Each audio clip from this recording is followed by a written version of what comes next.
Man, you caught me on one of those days where I'm going to be talking about one of my most passionate financial topics, which is the do's and don'ts and problems with 401ks and IRAs. Kris Krohn here with Limitless Wealth TV, bring it all to you right now.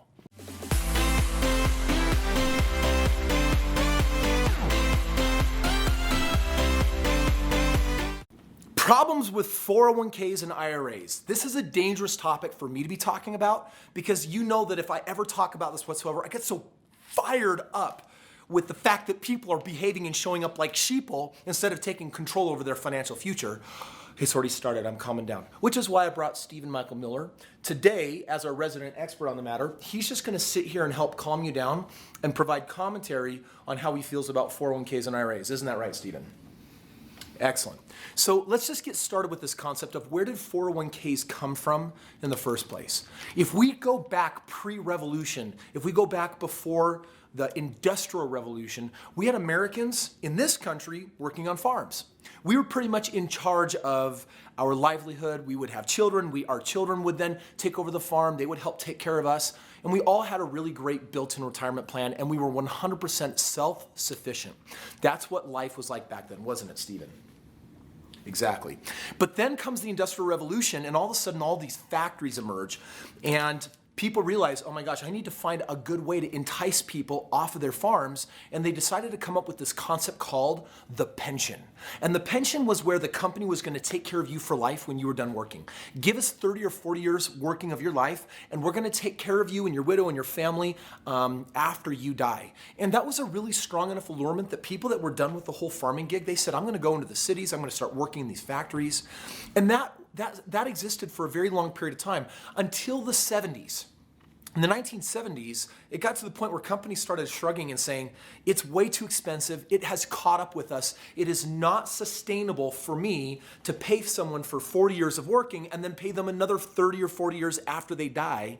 And so what they ended up doing was doing away with pensions, and the government felt the need, right, Stephen?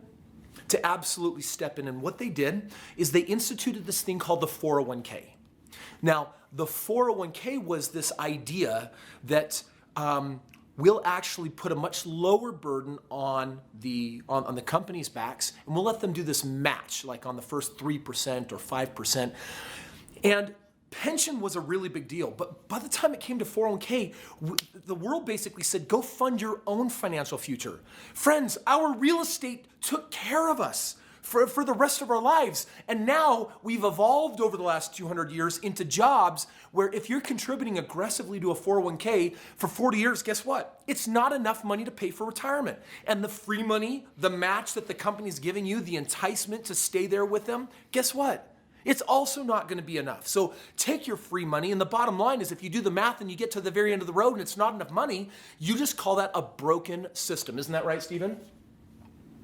All right, Stephen, you got to say something on this video to contribute. Social Security has followed very much the same kind of pattern, hasn't it? It has.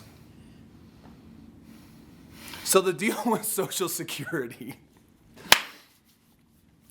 You know, I'm going to do this right now, and I've got stuff in my teeth, I'm sure, but you're just going to have to deal with that, because this is one thing where I get super passionate about. Social Security is one of those things that we have been relying on for years and years and years. And if you don't know it now, then start reading a little bit about this. Understand that your Social Security payments, things that you're paying right now into your Social Security check, we're supposed to be funding your retirement. Oh, whoa. This sounds like a conspiracy theory. For someone that's on the borderline millennial, Stephen, aren't you just part of the conspiracy theorists claiming right now that Social Security is going away? Yes. All right. I mean, no, I mean, look, and I want to say this carefully. Most things that go around there is oftentimes a small bit of truth. Even some of those conspiracy theories, those crazy, wild out there things, sometimes there's a little bit of truth in there. Something small, right? I just want you to pay attention. Look, follow the money. Look at where Social Security is. Right now, we are funding people that are in their 60s, 70s, and 80s. My check, where I'm putting money into it, and I'm earning on it, I'm paying Social Security right now, it's not funding my retirement, it's funding theirs. This is why people say that the system is broken, because it is. My money was supposed to support my retirement. but it's not going to be there for me. It's actually breaking pyramid laws. So pyramiding laws says that you're not allowed to take money and use it to pay for another individual, robbing Peter to pay Paul. And it's this idea that Social Security was to fund my retirement. It was the money that the government was setting aside to make sure that that they could help take care of me in my old age. And then the reality is that all of my money is where? It's actually funding somebody else's. And the question is, how long will that last? Is it really self-sustainable? And today's conversation on 401ks and IRAs and the problems with them is that we've got to get back to our basics. We came from real estate. Our Constitution was written around property ownership and real estate. And real estate used to completely and entirely take care of us. Real estate entirely takes care of those who build their fortune and their wealth around it, which guess what? Part of Limitless Wealth TV is teaching you how to go back to your roots. It's teaching you how to go back to what worked. And the reality is there's been a great retirement plan that was instituted from the beginning, and it was called property.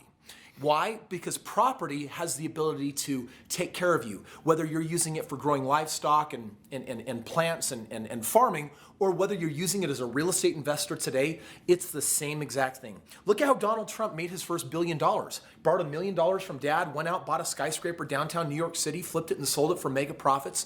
And he's only ever played in the massive real estate arena. So even though he lost all of his billions and had to start over, how did he make it right back? Real estate. Friends, real estate is the conversation, not 401k and not IRA.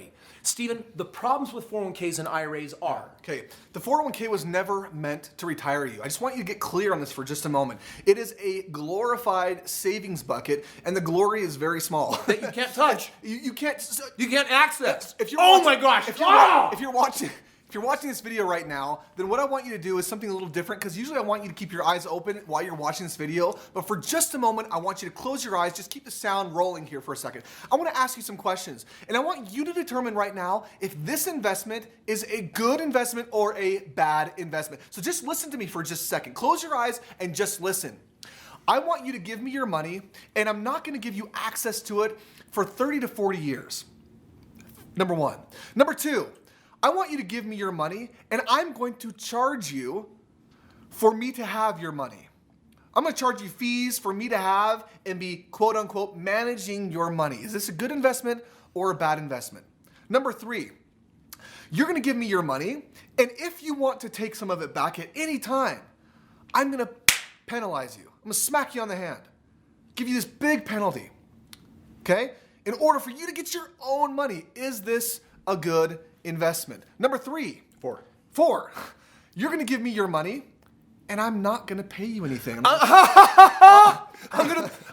month that I have your money, I'm going to pay you nothing. I'm going to pay you Jello pudding. Jello pudding. I'm going to give you nothing. I'm going to pay you nothing on a monthly basis. So no weird. residual Dude, that's income. not called an investment. Okay? Is this a good investment or a bad investment? Just think about this for a second. Number 5. Okay. Is there a number 5? Yeah, dude, it goes into the stock market, and it's like, yay, we made yes. money. Yay, we lost money. It doesn't matter. I don't get to touch it. I don't get to. There's no control. So, wait, real quick. Well, by the way, open your eyes now. Okay, most of you don't understand that you are going to pay if you have a significant other and both of you are contributing to your 401ks over a lifetime. You will probably spend somewhere in the realm of $100,000 to $150,000 in fees. Yeah, that's right. $100,000 to $150,000 in fees over the life of both of your retirement accounts, both of your 401ks. Is that really true? Oh yeah. I've never heard that. Well, I've heard it. What does that mean? What that means is you're putting your money with somebody who doesn't really care about you. They care about their bottom line and their dollar. You're putting your money with somebody who wants to control and keep and maintain and take that money and do something with it that they're not even telling you to do. By the way, when you put your money into a 401k or an IRA, do they take all that money, they wrap it all up, all this money, all this money, right? They wrap it all up and then they put it in their 401k, right? No. They don't put your money in another 401k. They're doing something with your money that they're not telling you to do with it. Why? Because they're making a whole lot more money putting it into real estate and proper insurance vehicles and other investments that are earning them a whole lot more money while you get a pittance. Now, they convince you, I know, you want to go. Dude, you're fired up, man. They convince you that they're going to earn you a whole lot of money. Why? They tell you, well, I'll give you the match. Oh, the match is the biggest like crap load, right? I'm gonna match your money. You put $1 in, I'll put $1 in, or I'll match up to 10% or whatever what you put in. The reality for most people is they will never see their match. Why does this happen? Think about it for just a moment. When the market crashes, what happens to your money? If it's tied to the market, what happens to your money? You lose it. You lose it. Your money crashes along with it. So if your money goes down 50%, and then it comes back up 50%, are you even? No, you're down 25%. You're down 25%. If you have $1 and it goes down 50%, you're at 50 cents. If it goes back up 50%, you're up to 75 cents. Yet the people that are managing your money will tell you, oh yeah, the market fluctuates and that's just part of it, right? You'll go down a little bit, but then you'll gain it back. You'll go down 50%, then you'll gain 50%, you'll back to normal. Well, this is the thing that people don't understand about the math, is that if you actually go and check out Misfortune 101, it's a fantastic book, and it will reveal the math, and it's just what Steven said. The reality is that your bank account, when it goes up, it feels good. When it goes down and you lose money, it feels bad. But when it all averages itself out, like right now, I got some people in the last 4 months like, dude, I'm trucking in the market, I'm making money. I'm like, you still haven't recuperated the original money that you lost 7 years ago. Right. And so the reality is, who cares if it goes up and down? Because it all comes down to one thing. What's it doing for you today? Oh, cash is king. If it is not paying you, it is not doing anything for you. We call that a speculative investment. In real estate, speculation means I'm going to put money in something and someday I hope to get something back. Yeah. An investment is something you put money in and it gives you money when?